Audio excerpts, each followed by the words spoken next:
Bonjour, bienvenue au 9e TP. Aujourd'hui, on va voir deux choses, les algorithmes de Branch&Bound et les algorithmes Glouton. Donc, on va faire un exercice sur le Branch&Bound, puis on va faire un exercice sur créer un algorithme Glouton, puis un autre exercice sur une analyse d'un algorithme Glouton. Donc, on va y aller. Premier exercice sur le Branch&Bound. Ce qu'on veut, c'est maximiser le nombre d'heures travaillées par des ouvriers. Donc, si on regarde le tableau qu'on a ici, on a ici la liste des ouvriers et ici la liste des tâches disponibles. Et chaque tâche contient, dans le fond, chaque case contient le nombre d'heures que prend l'employé, que prend un ouvrier pour réaliser cette tâche-là. Donc, la règle, c'est que chaque tâche doit être effectuée par une seule personne, une seule fois. Donc, il ne peut pas avoir l'ouvrier B ne peut pas faire la tâche 2 si l'ouvrier A l'a fait déjà. Donc, Branch&Bound. En premier, ce qu'il nous faut, c'est trouver quoi? C'est trouver comment dire, une façon de faire qui respecte la règle, qui est celle-ci, mais qui n'est pas forcément optimale, mais qui nous donne un point pour starter l'algorithme. Donc, dans notre cas, ce qu'on va faire, on va prendre la diagonale de la matrice. Ici, on va prendre ça comme ça. Ça respecte notre règle. Un ouvrier réalise une tâche, puis aucun autre ouvrier le fait en même temps. Donc, chaque tâche est effectuée. Donc, ça nous donne un nombre d'heures total de 5 plus 4 plus 4 plus 8, ce qui donne 8, 16, 21. Donc, notre premier point pour starter, c'est que si on additionne la diagonale, on obtient 21 heures comme temps que ça prend pour réaliser toutes les tâches avec la liste d'ouvriers qu'on a. Maintenant, ce qu'on fait, c'est qu'on va enlever la restriction qu'on a. Donc, la restriction qu'on a, c'est quoi? C'est que chaque tâche doit être effectuée une seule fois. Donc, un ouvrier ne peut pas réaliser une tâche s'il y a déjà un autre ouvrier qui a fait. Donc, on va enlever ça, puis on va se dire, hey, si on prend par exemple l'ouvrier A, puis on prend les 4 choix. Donc, on a A1, A2, A3, A4. On se dit, ça ici, l'ouvrier A peut prendre un de ces 4 possibilités-là. Donc, on a 4 choix dans notre arbre au premier niveau. Maintenant, pour choisir, pour calculer le score potentiel de ce choix de branche-là, ce qu'on va faire, c'est qu'on va enlever la règle. Donc, par exemple, si l'ouvrier A prend la tâche 1, ben, les autres ouvriers ne peuvent pas prendre la tâche 1. Ils doivent prendre des tâches dans ce lot-là ici. Mais, on va enlever la restriction. Donc, par exemple, la tâche, on va prendre juste les maximums. Donc, la tâche B va avoir celle-là, la tâche C va avoir celle-là aussi, puis l'ouvrier D va avoir cette tâche-là. Ils font toute la tâche 4. Ça ne respecte pas notre règle ici. Mais l'objectif de ça, c'est de simplement, d'avoir un estimé, dans le fond, avoir un potentiel de qu'est-ce que pourrait être le score sans avoir plein de règles. Parce que si on a plein de règles, c'est qu'on résout l'algorithme de la bonne façon directement. Donc, dans notre cas, on pourrait dire oui, mais ce serait bien plus simple de regarder s'il y a une tâche qui est effectuée. Ben, par exemple, si on prend le 7, bon, ben, maintenant, les autres n'ont pas le droit de prendre la tâche 4. Oui, mais l'objectif, c'est d'y aller le plus simple possible pour pas qu'on ait un coût de calcul qui soit trop élevé associé à notre petit heuristique comme ça. Donc, comme j'ai dit, A1, si on prend la tâche 5, ça veut dire que B, C et D doivent prendre des tâches parmi les tâches 2, 3, 4, n'importe quelle, tant qu'on maximise le score pour avoir le meilleur estimé dans le fond. Donc ici, on aurait 5 plus 7 plus 4 plus 8, ce qui donne 11, 19, 24. 11, 19, ouais, 24. Maintenant, A2. A2, c'est quoi?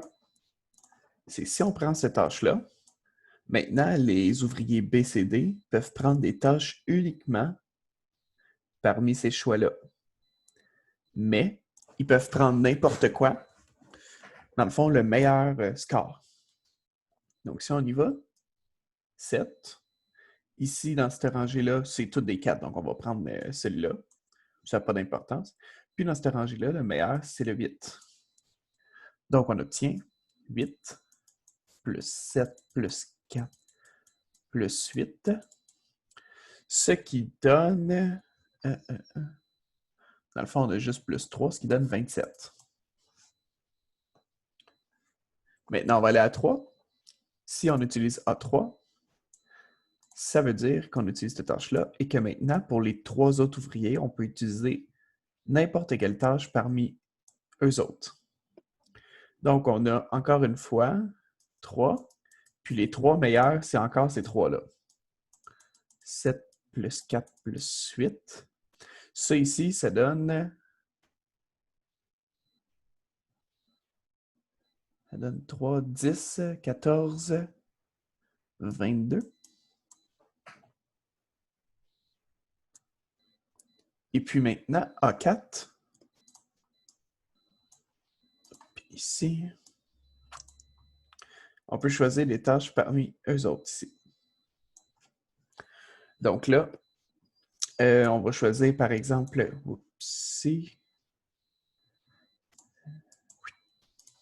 on va choisir, mettons, 5, 4 et 6. Donc chaque rangée, on prend la meilleure.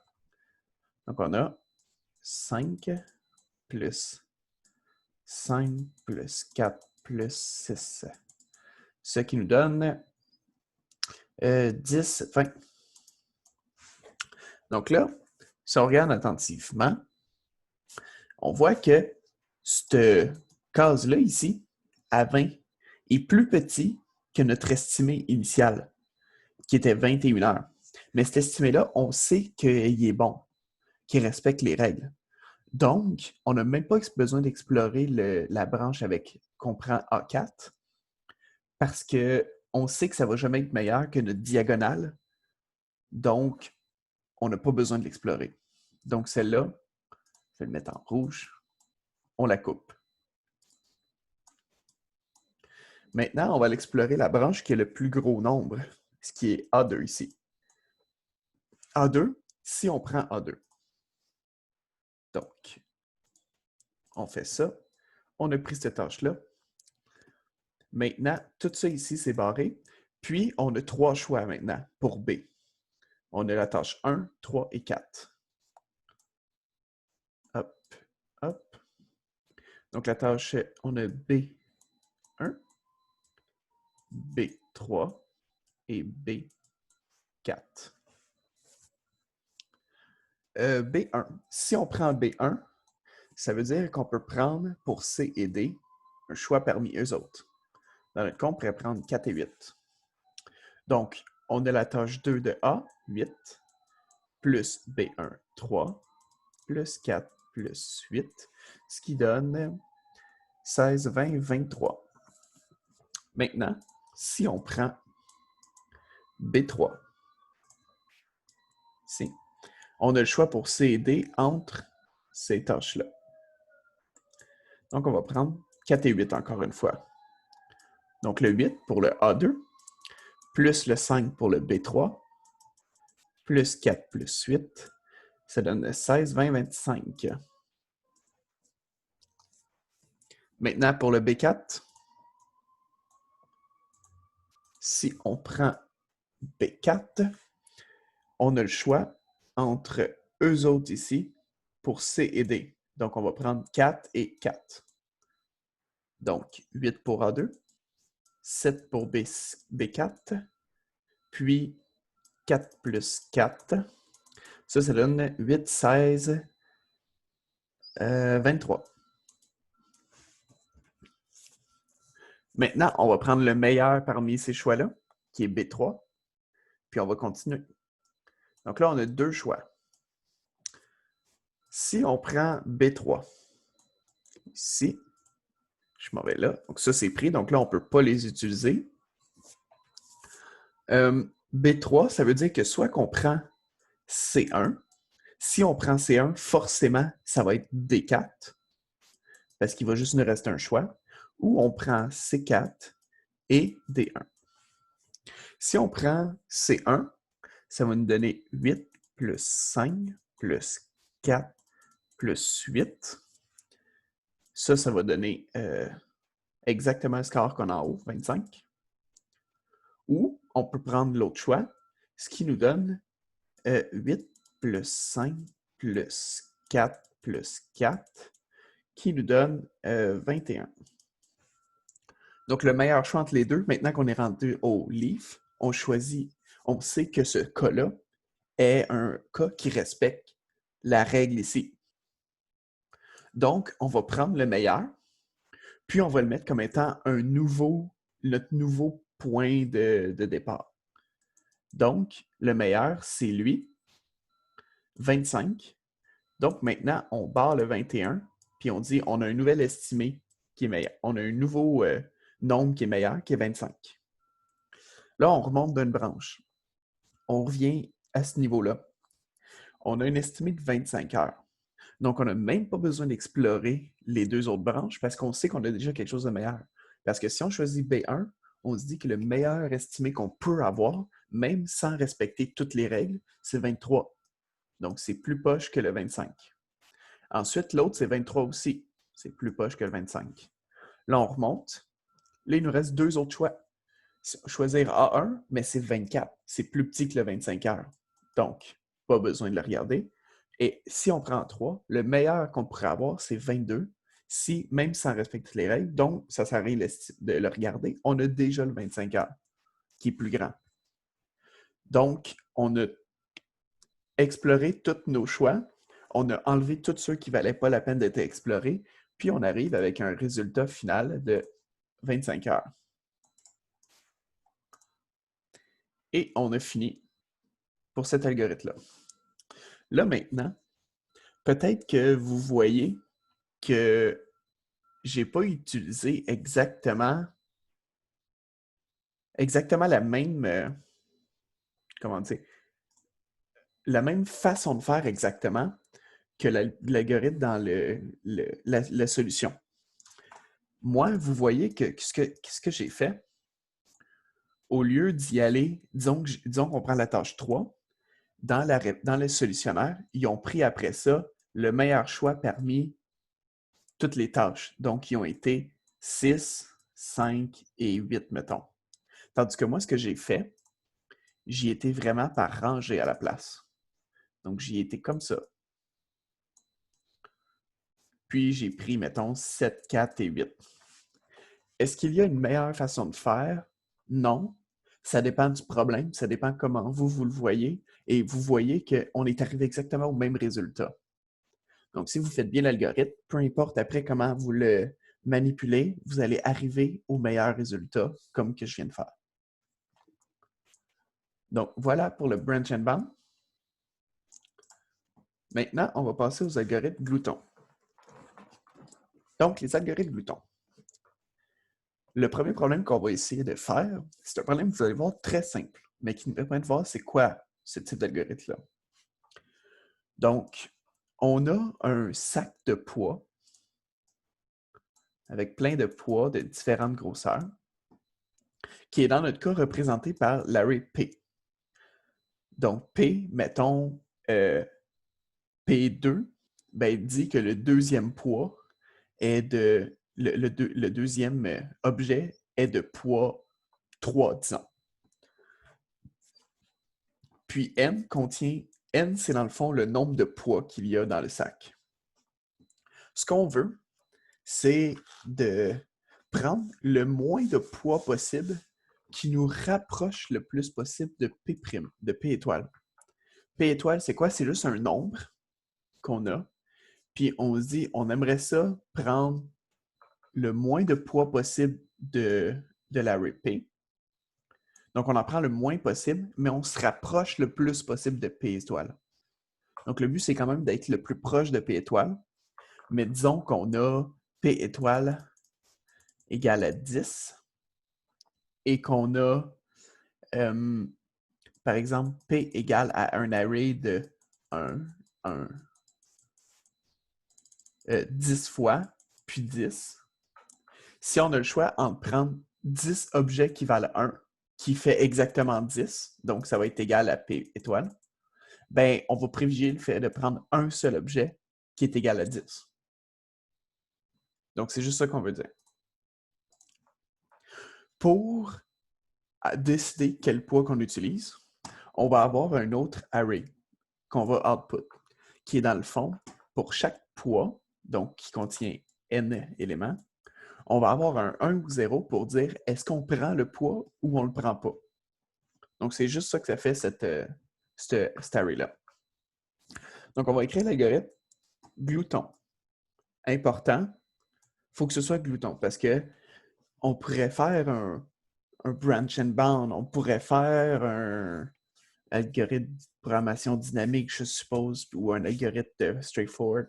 Mais c'est important dans l'examen, si le prof vous dit vous devez faire un algorithme glouton, faites-en un parce que si vous avez un algorithme qui est la bonne solution au problème, mais qui n'est pas glouton, puis qui vous a spécialement demandé glouton, vous allez perdre des points, beaucoup de points même. Donc, c'est important de savoir qu'est-ce qui fait qu'un algorithme est glouton.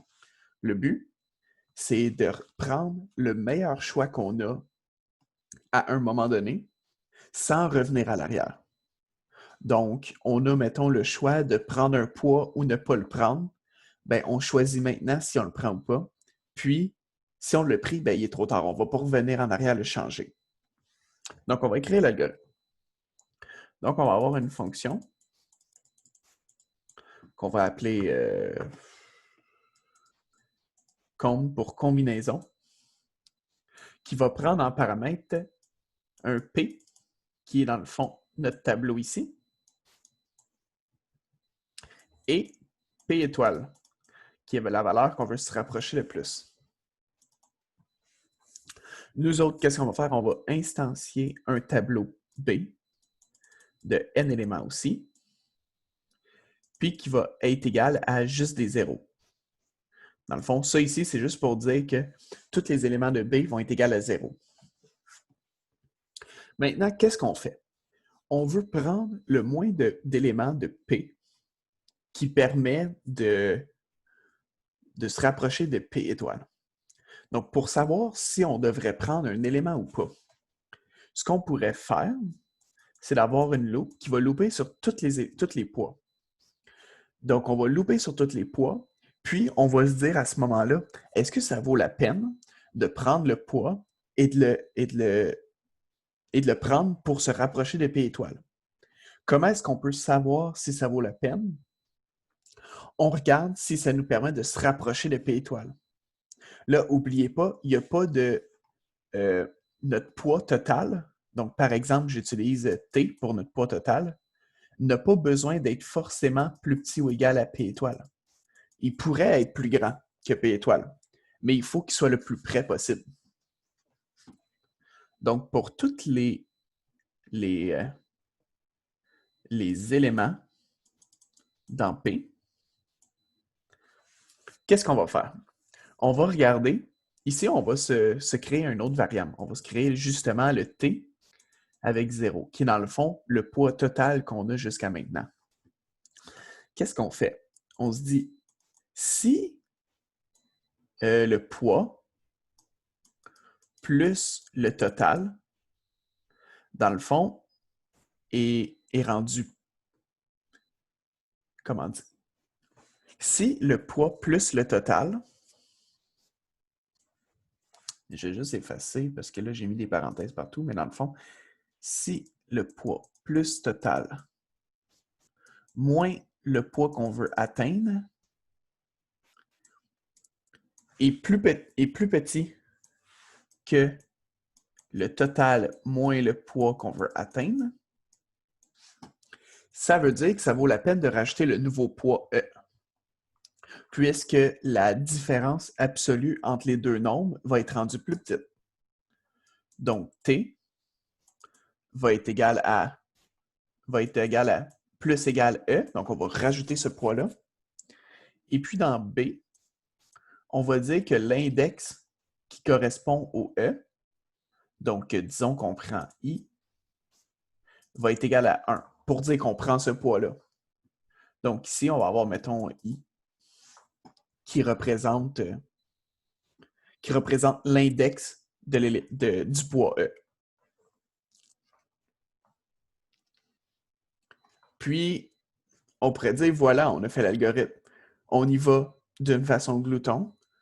À chaque poids, on va regarder, est-ce qu'on se rapproche plus de P étoile?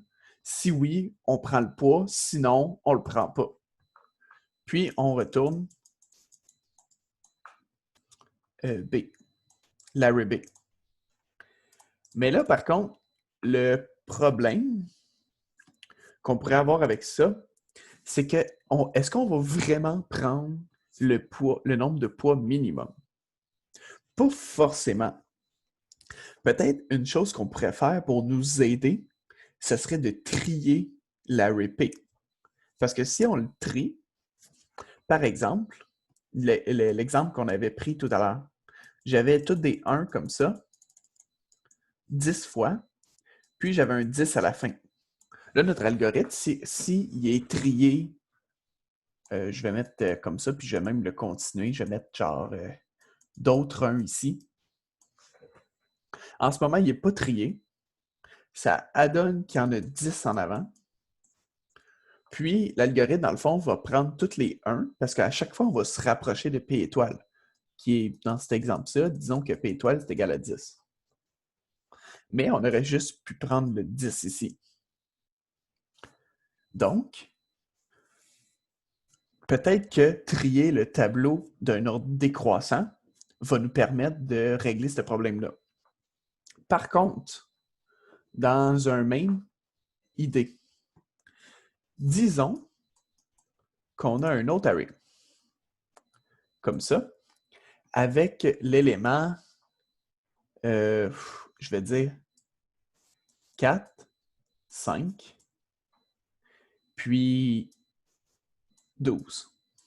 Donc là, on va le trier en ordre décroissant, ce qui va nous donner 12, 5, 4. Et disons que le nombre, notre P étoile, est égal à 9. Donc là, on va regarder 12. Est-ce que 12 plus 0, ce qui donne 12, moins P étoile 9, ça donne 3, est plus petit que 0 moins 9? Oui, donc, en valeur absolue, bien sûr. Donc, ça vaut la peine de rajouter le 12. Mais là, le 12 va être rendu, va faire dépasser P étoile, donc on ne va pas rajouter 5 et 9. Ce qui fait qu'on n'aurait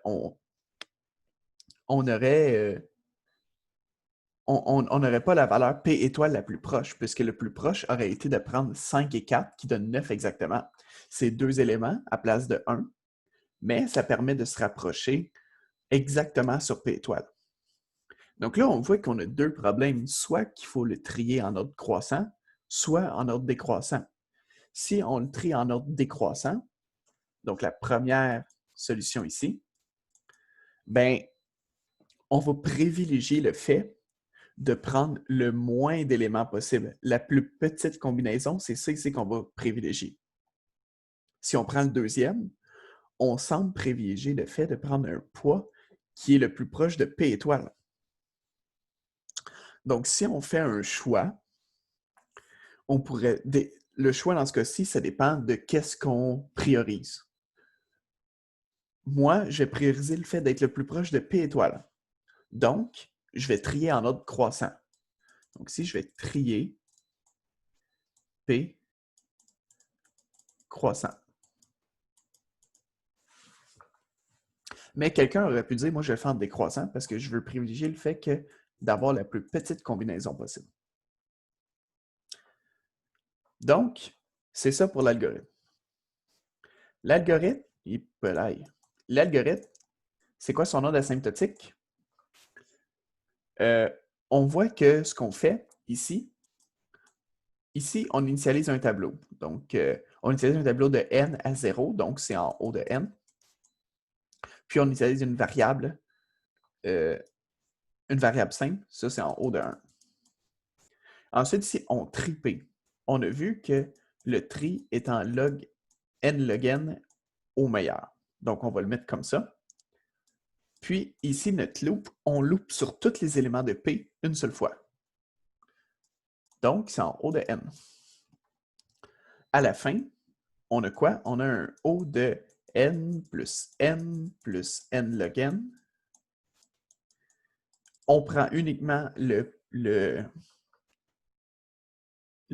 bout le plus important, donc le plus gros, qui est le log n log n. Donc, on est en O n log n. À cause du tri, dans le fond. Si on n'avait pas de tri, on serait en O de n, mais notre algorithme serait moins bon. Il y aurait moins de chances de donner la meilleure solution.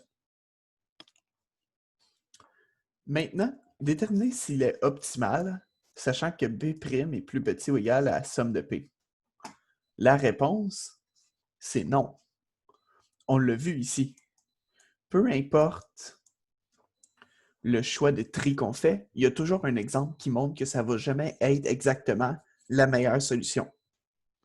Donc, des fois, il faudrait trier en ordre croissant, d'autres fois en ordre décroissant, d'autres fois, peut-être que le fait de trier n'est pas bon.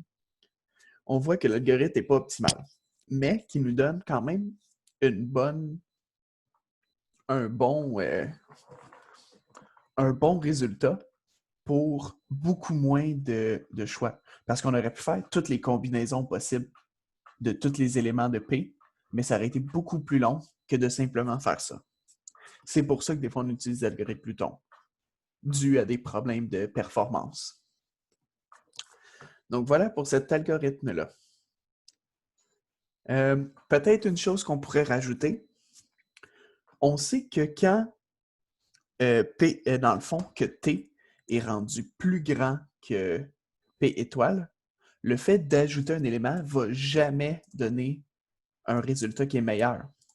Donc, on pourrait faire ici un OU, puis d'ajouter le fait que T est plus petit que P étoile. Donc, dire que si T, à un moment donné, est rendu plus grand ou égal à P étoile, ben ça ne sert à rien de continuer. On ne va jamais rajouter des éléments, donc on arrête la fonction. Ou, en fait, ici, ce n'est pas un OU, c'est un et, pardon. Et voilà. Donc là, on a vraiment fini l'algorithme. On va passer au prochain exercice. Cet exercice-là, on a une fonction ici. La fonction trouve le maximum d'une fonction en 2 dimensions. Donc, f ici, prenez-le comme si c'était f de xy égale quelque chose. Pardon. Par exemple, ça pourrait être x à la 2 plus x à la 2 plus y, mettons. Voilà. Donc ça, c'est une fonction en 2 dimensions. Bien, une fonction qui prend 2 variables et qui retourne un résultat en 1 dimension seulement. Donc, ça, on pourrait représenter ça par, disons qu'on a un tableau comme ça. On peut représenter ça par x, y, f de x, y, par un plan. Donc, quelque chose qui va comme ça dans l'espace.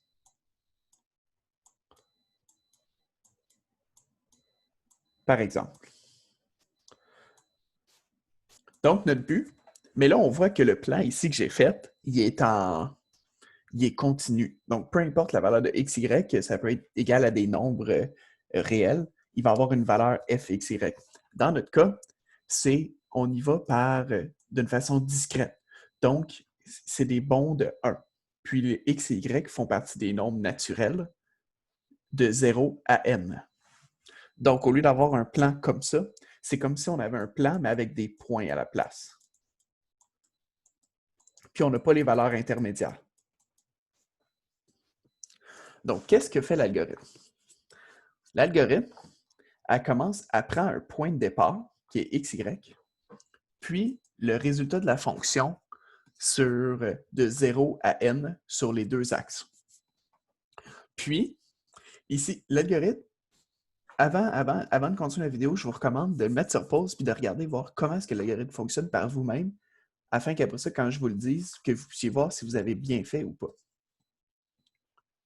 Mais si on continue, ici, on va louper sur dx. On voit qu'est-ce qu'il fait? On dit dx est égal à moins 1. Après ça, on dit tant que dx est plus petit ou égal à 1, on fait une certaine opération, puis après ça, on incrémente dx de 1. Donc, ce qu'on est en train de faire, c'est qu'on est en train de vérifier dx pour ces valeurs-là. Puis, ici, on fait exactement la même chose, mais pour dy. Donc, dy égale 1, moins 1, pardon, 0 et moins 1. Donc, dx, pour ceux qui ont fait leur calcul, leur cours de maths, dx, c'est dans le fond, normalement, on l'utilise pour dire que c'est une petite distance par rapport à notre x, qui permet, dans le fond, d'aller voir la dérivée pour savoir quand est-ce qu'on arrive proche de notre max ou pas. Mais dans notre cas, dx, c'est quoi? C'est faire un incrément de moins 1, 0 ou 1, donc dans le fond, dans toutes les directions, pour s'en aller vers le plus gros, le résultat, le maximum. Ici, je vous ai expliqué ces deux loops-là. Ici, ce qu'on regarde dans la condition, c'est en premier, est-ce qu'on est toujours dans F? Est-ce que nos coordonnées sont entre 1 et n? Maintenant, pourquoi pas 0? Honnêtement, je pense plus que c'est une erreur. Moi, j'aurais mis 0 ici, là.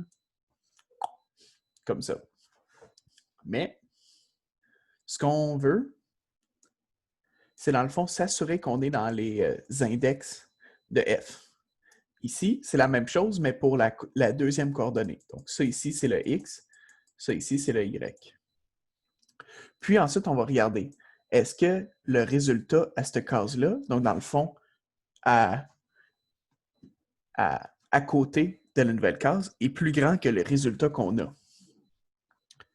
Si oui, on dit, on a trouvé un nouveau maximum, on va mettre ça comme étant les nouvelles valeurs de x et y, et comme le résultat, on va mettre la valeur de f à cet endroit-là. Puis, on va repartir la boucle.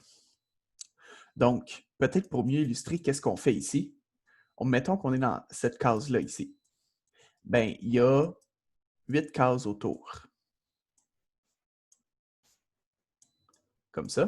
Puis, ce qu'on fait, c'est qu'on regarde toutes les positions, comme ça.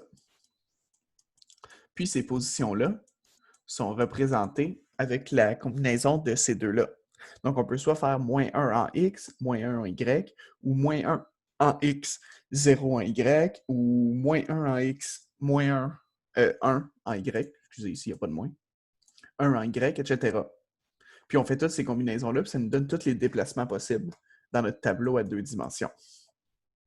Puis, on trouve le maximum. Donc, ça, c'est ce que la fonction fait. Maintenant, on demande, si on donne ça comme input, et que f de ij, dans le fond, c'est égal à i moins j. Ça va être quoi le résultat de notre fonction ici? Qui est output, quoi, le résultat, le x puis le y qu'on est rendu? Dans le fond, on commence à 0, 0. Donc, on a un tableau comme ça qui représente le plan, qui va jusqu'à n. Qui va de 1 à n. Maintenant, on commence qui va de 0 à n. Donc, disons qu'on commence ici. On a 0, moins 0. 0, 1, 2, tac, tac, tac, jusqu'à n. 1, 2, tac, tac, tac, jusqu'à n. Donc, ici, on a 0, moins 0. Ici, on a 0, moins 1. 0, moins 2. 0, moins n. Ici, on a 1, moins 0. 2, moins 0. toc, toc, toc, jusqu'à n-0. Puis ici, on a 1 moins 1, 2 moins 2, toc, toc, toc, jusqu'à n moins n, etc. comme ça. Donc, l'algorithme, on voit que qu'est-ce qu'elle va faire? Ici, elle va être rendue à 0, 0. Là, elle va regarder les trois côtés. Elle va regarder là, là et là, parce qu'elle ne peut pas regarder en arrière ici, puisque ça donne des résultats ici qui sont plus petits que 0. Donc, il ne va pas être regardé pour pas qu'il y ait un array out of bound. Donc, il va regarder les trois choix. Donc, il y a le choix entre 1 moins 0, 1 moins 1 ou 0 moins 1. Le maximum, le résultat au début va être égal à 0. Il n'est pas dit, là, mais comme résultat égale 0. Donc, quel résultat là-dedans est plus grand que le résultat ici? C'est celui-là qui donne 1. Donc, l'algorithme, dans le fond, va dire, OK, ben, on a trouvé un nouveau maximum. X1, Y1 va être égal à 1, 0. Donc, 1, 0.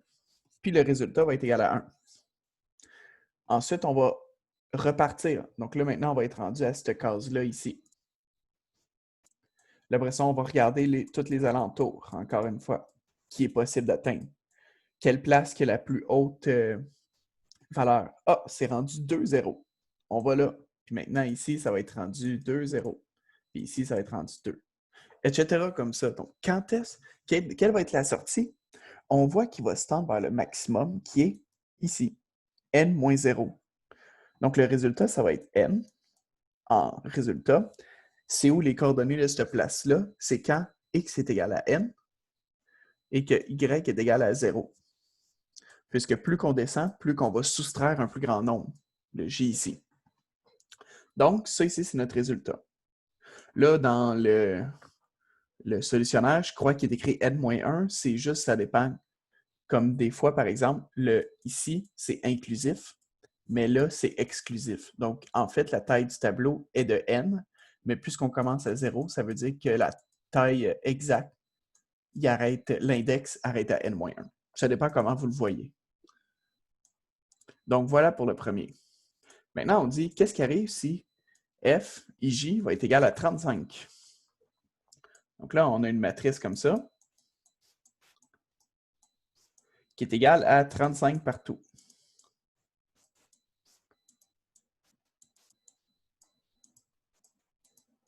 Etc.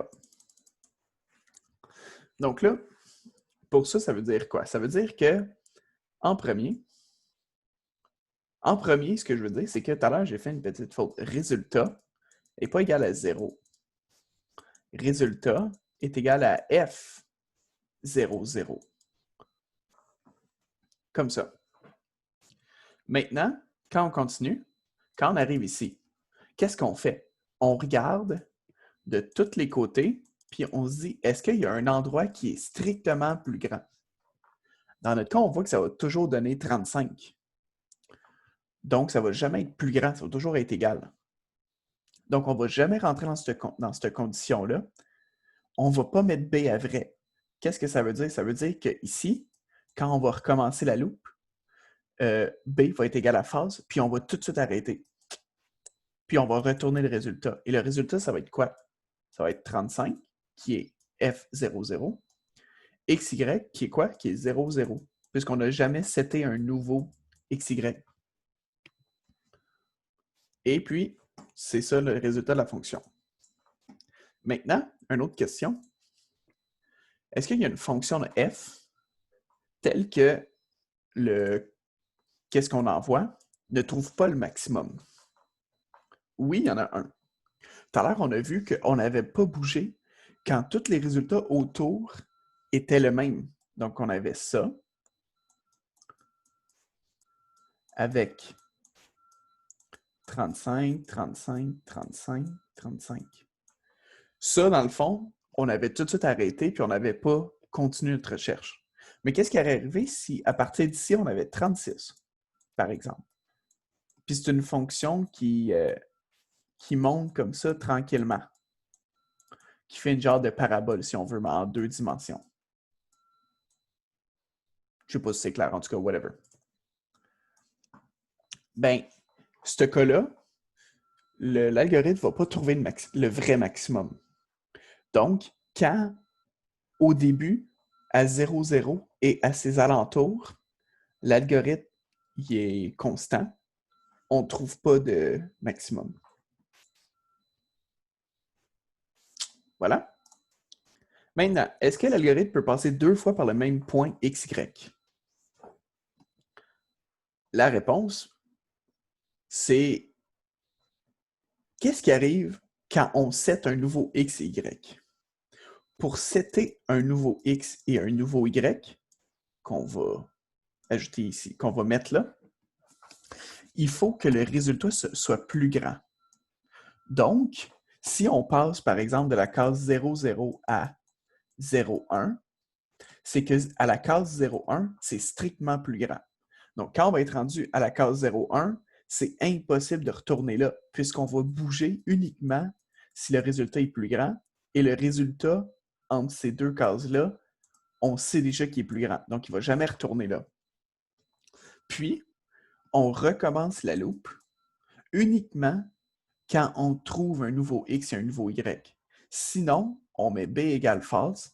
Si on ne trouve jamais de nouveau x, de nouveau y, on ne va pas resetter b à vrai. Donc, on ne va jamais refaire la loupe. Donc, on ne repasse jamais 2 fois avec le même point x, y. Donc, la réponse, c'est non. Finalement, si on utilise le baromètre comme baromètre, l'instruction 10, ici. Donner l'ordre du temps de calcul de la fonction de trouver max. Donc, dans le fond, le grand O. On a dit tout à l'heure, si on utilise ça ici, c'est en haut de 1. Pas mal simple. Ici, c'est quoi? C'est en haut de, je vais dire, haut de 3, mettons. Parce que ce qu'on fait, c'est qu'on va, on va regarder, dans le fond, les Y, dans le fond, moins 1, 1, 0 et 1. Ici, on pourrait dire la même chose. On va dire, ah, c'est haut de 3 aussi. Parce qu'on regarde X, moins 1, 1, 0 et 1. La même chose. Moins 1, 0, 1. Moins 1, 0, 1. Mais là, le pire cas qu'on pourrait avoir, c'est quoi? C'est qu'on a une matrice, puis que le résultat soit quelque chose comme ça.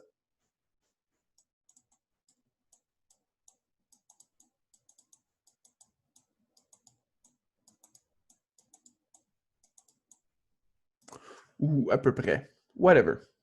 Quelque chose qui fait qu'on a besoin de voyager partout.